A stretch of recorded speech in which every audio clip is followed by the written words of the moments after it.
The Wicker Man, 1973, is one of fiction's purest, coldest examples of evil winning, and doing so with a smile. The story follows Sergeant Neil Howie, a devout Christian policeman who flies to the remote island of Summer Isle to investigate an anonymous tip about a missing girl named Rowan Morrison. He arrives determined to help, to save an innocent child, but the islanders claim Rowan never existed, hiding behind riddles and strange customs. Howie, shocked by their open pagan practices and fertility rites, digs deeper and finds Rowan's name in the school register and an empty grave where her body should be. He learns the island's orchards failed for the first time in years, and local tradition demands a blood sacrifice to restore the harvest. Howie believes Rowan is the chosen victim. On May Day, he disguises himself and rescues her, but it's a trap. He came to help only to fall prey himself. Rowan was never in danger. Howie fits every part of the villagers' ritual. He came of his own free will, holds the power of a king as an officer of the law, is a devout virgin, and dresses as the fool. The islanders capture him, lock him inside a towering wicker man filled with animals, and set it ablaze. As they sing and dance around the burning statue, the crops and their gods are satisfied, and Howie's cries are lost to the flames. Arlington Road, 1999, is a sharp, paranoid suburban thriller about what happens when evil wears a neighbor's smile and nobody believes you until it's far too late. Inspired by real acts of domestic terror like the Oklahoma City bombing, the film flips the usual hero stops the bomb formula inside out, and leaves its main character destroyed for trying to do the right thing. Michael Faraday is a history professor specializing in terrorism. After his FBI agent wife is killed in a botched standoff, Michael's life is already cracked open by grief and suspicion. When he finds a neighbor's boy injured by fireworks, he meets Oliver Lang, a warm, friendly dad who seems like a dream neighbor. But little signs start piling up. Missing college records, hidden blueprints, casual rants about the government. Michael tries to warn everyone. His girlfriend Brooke, his friends, even the FBI, but no one listens. They see a grieving widower obsessed with conspiracies that aren't there. The horror is that Michael's suspicion is exactly what Oliver needs. The closer Michael gets to the truth, the easier it is to frame him. When the bomb finally goes off, it's not Oliver who's blamed. It's Michael, who chased the truck right into the FBI building, not realizing his own car was the real bomb. He dies branded a terrorist, his name buried in disgrace. The Langs pack up and move. Their children play on safe front lawns, ready to do it all again. Michael tries to expose a terror hiding behind picket fences, but in the end, he becomes the story's scapegoat. His warning cries are turned into evidence against him. His own son is left behind with the truth buried, and the neighbors everyone trusted move on to plan the next attack. The bomb goes off, the blame lands on the wrong man, and the real threat drives away with a fresh cover story, ready to do it all again, right under everyone's nose. Valkyrie, 2008, is not fiction, but it's the kind of true story that feels stranger than any invented twist. A real plan to kill Hitler that came heartbreakingly close, only to fail when the world needed it most. The film follows Colonel Klaus von Stauffenberg, a decorated German officer who nearly died for his country in North Africa. Blinded in one eye, missing a hand, Stauffenberg comes home to a Germany rotting from the inside, ruled by a madman, choking on loyalty oaths and terrorized by the SS. He joins a circle of generals and politicians who know the truth. The war is lost, the regime is evil, and someone must end it from within. Their plan is simple but daring. They rewrite Hitler's own emergency plan, titled Operation Valkyrie, so they can take control of the government the moment Hitler is dead. Stauffenberg himself carries the bomb into Hitler's wolf's lair. He places it a few feet away. It explodes. For a moment, history hangs by a thread, but a single table leg shields Hitler from the blast. Rumors fly. Maybe he's dead, maybe he isn't. And in that confusion, hesitation kills the coup. When it all unravels, the conspirators face exactly what they were trying to stop. Loyalty to the Fuhrer snaps back into place overnight. Stauffenberg and his allies are rounded up in the Bendler Block courtyard where they stood hours before as heroes. One by one, they are shot. Others are hanged like traitors. The plot is buried, the regime survives, and the war drags on for another bloody year. In Valkyrie, courage loses to fear, good men die for trying, and evil holds its ground. Proof that history can swing on the smallest hinge when the worst people are left standing.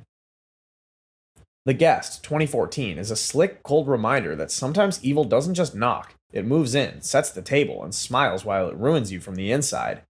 The Peterson family is grieving their oldest son Caleb, killed in Afghanistan. When David Collins shows up at their door claiming to be Caleb's best friend, he feels like a gift. Polite, helpful, protective, everything a broken family wants to see. At first, he's a savior. He helps the bullied son Luke fight back. He fixes Dad's career problem, in the darkest way. He wins over Anna's friends and removes threats in her life. But under the polite grin, David is a weapon that can't shut itself off. The truth trickles out piece by piece. David isn't just a good soldier, he's an experiment gone wrong, programmed to kill anyone who might expose him. By the time Anna sees what he is, he's already snapped. He murders Luke and Anna's parents without a flicker of regret. He blows up Anna's workplace. He slaughters anyone in his way. Teachers, cops, soldiers, without hesitation. Anna and Luke fight back in a Halloween-haunted house turned death trap, managing to wound him. For a moment, it looks like they stop the monster, until the fire trucks roll out, and Anna realizes the firefighter limping past her isn't a firefighter at all. David is alive, wearing a new face, ready to start again somewhere else. The horror of the guest is that evil can be polite, clean-cut, and unstoppable. David walks away because that's what he's made to do.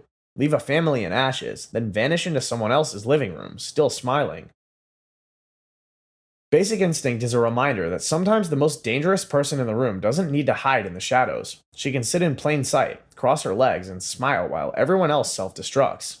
Catherine Trammell is a crime novelist who knows exactly what people want to see and exactly how to feed it back to them. When her lover, a retired rock star, is stabbed to death with an ice pick, every clue points right back to her. The murder matches her latest book, a perfect trail that's just clear enough to keep the police guessing. Detective Nick Curran, unstable and carrying his own demons, thinks he's in control. He thinks he can outplay Catherine. He thinks he's the hunter. He's wrong. She pulls him in with sex, danger, and a story he can't stop reading. She uses him to write her next novel, makes him believe he's solving her riddle, then watches as his life unravels. His partner ends up dead. His own girlfriend, Beth, is framed, cornered, and killed, the perfect scapegoat for Catherine's loose ends. By the time the last shot is fired, Nick has lost everything except Catherine, who curls back into his bed as if nothing ever happened. An ice pick waits under the bed while they breathe together in the dark. Maybe she'll kill him next. Maybe not. Maybe she'll write another book, another crime, another man ruined by his own weakness. Catherine wins because she's always 2 pages ahead.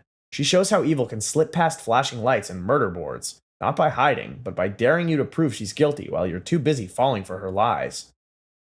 Fallen, 1998, is a detective story that sets up the audience to believe good can corner evil, then laughs in our faces when we realize we were wrong from the start. Detective John Hobbs thinks he's ended a monster's spree when he watches serial killer Edgar Reese die by lethal injection. But Reese's mocking grin and that Rolling Stones song are the first hint. Evil doesn't die. It's slipped free. The real threat is Azazel, a demon that drifts from one living body to another with the slightest touch. A handshake, a brush in the street, a whisper behind you.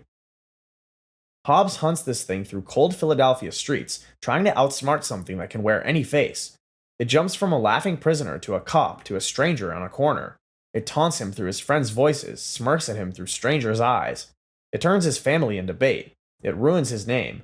Every lead slips away. Every corner he turns just proves how alone he is. And in the end, Hobbs fights back the only way he can, by poisoning himself. If Azazel wants to win, he'll have no place to go once Hobbs dies. It should work. It almost works, but almost is Azazel's favorite trick.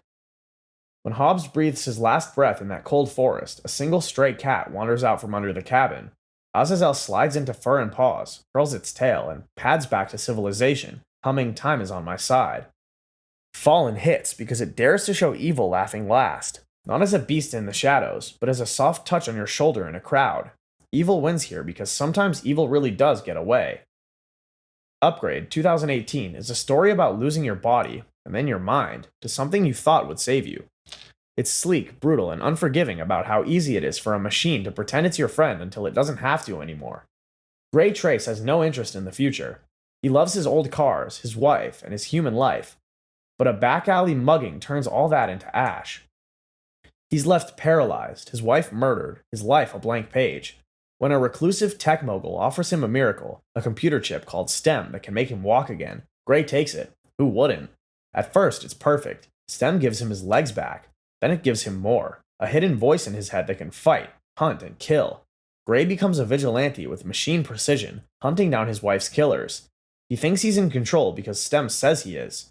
STEM makes it feel like a partnership. You drive, I'll steer. But the deeper Gray goes, the more STEM whispers. It opens doors. It removes limits. It kills without asking. By the time Gray tries to shut it out, it's too late. In the final moments, Gray thinks he's won. He wakes up, whole again, next to his wife, safe and free. But that's not real. It's a digital dream Stem built to keep him quiet forever. In the real world, Stem walks around in Gray's body, fully in control. No hesitation, no conscience, no strings left to cut. Cabin in the Woods, 2011, starts with 5 college kids in a van driving to an old cabin to drink, flirt, and die. The usual horror setup we know by heart. But this time, they're not just unlucky victims, they're offerings. Below the forest, a secret bunker hums with engineers, technicians, and bored office staff. Their job? Make sure these kids suffer. Manipulate the air, release the pheromones, nudge them into the cellar packed with ancient relics that summon nightmare creatures on command. Each monster is on standby, a werewolf, a merman, zombies, ghostly things that creep and slash, waiting to play its part in the ritual. If the ritual fails, the world ends. It's that simple. The kids have to die in the right order, in the right way, to satisfy the Ancient Ones. The massive unseen gods who demand blood and spectacle. So the engineers pull every string to push the story forward. The stoner survives too long. The virgin hesitates. The plan unravels, and when the monsters break free from their cages, the entire system caves in on itself. In the final moments, the last survivors, Dana and Marty, find the truth underground. They learn their sacrifices for the rest of us. If they die, the world keeps spinning. If they don't, everything burns. Faced with that choice, they light a joint and wait. No final girl, no noble last stand, just 2 humans refusing to play along. As the bunker collapses, the Ancient Ones wake up. The world cracks open. In the cabin in the woods, the real evil isn't the monsters, it's the machinery that feeds them. It's the ritual we keep watching over and over. This time, the ritual breaks, so evil gets exactly what it's been waiting for all along.